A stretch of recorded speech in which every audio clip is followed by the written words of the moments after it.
Civil చేసి నేను సివిల్గానే ఇంకొక ఇన్సిడెంట్ అంటే నేను ఫైనల్ ఇయర్ ఉండగానే మా ఫాదర్ ఇలా దామోదర్ గారు ఆయన is also mechanical engineer from Osmania. ఆయన ఎప్పుడు ఆయన కాంట్రాక్ట్ చేస్తుంటప్పుడు రామగుండం పోయేటోడంట. పోతుంటే ఆ లెఫ్ట్ సైడ్ ఇక పొలాలు అప్పుడు మెయిన్ గ్రీన్ బెల్ట్ ఉంటుండే అక్కడ చూస్తుంటే ఇక్కడ అని ఒక ఐడియా ఉండేనంట. దాంతో ఏమైందంటే మా ఫ్రెండ్ వాళ్ళది ఎంగేజ్మెంట్కి వెళ్తే అక్కడ మా ఫాదర్ ఇలా వాళ్ళ రిలేటివ్ ఒక అతను అక్కడ నన్ను చూశాడండి. అయితే అతను ఆ ప్రపోజల్ తీసుకొని మామ దగ్గరికి వెళ్తే ఆయన ఒకరోజు నేను ఫైనల్ ఉన్నప్పుడే హాస్టల్కి వచ్చాడు.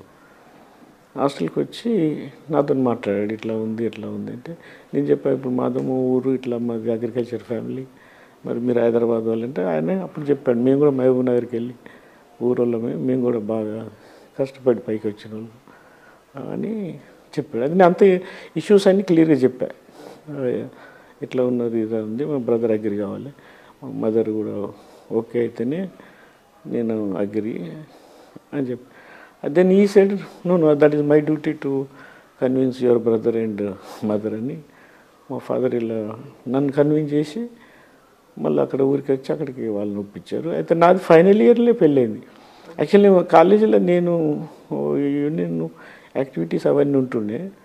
అయితే తులజీ భవన్లో పెళ్ళైంది. పెళ్ళైతే నేను ఎవరిని పిలవకుండా మా ఉస్మానియా టోటల్ లెక్చరర్స్, మా స్టాఫు, మా స్టూడెంట్స్లో నాతో అగనిస్ట్ ఉండే స్టూడెంట్స్ వాళ్ళు కూడా, అదర్ గ్రూప్ ఆఫ్ ఆర్గనైజేషన్ వాళ్ళు కూడా అందరూ వచ్చారు.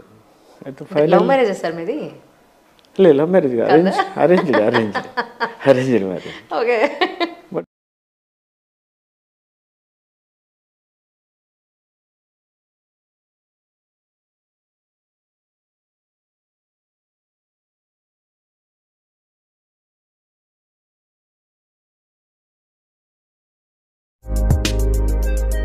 వీడియో చివరి వరకు చూసినందుకు ధన్యవాదాలు. ఇలాంటి మరెన్నో రాజకీయ వార్తల కోసం మన ఛానల్ సబ్స్క్రైబ్ చేయండి.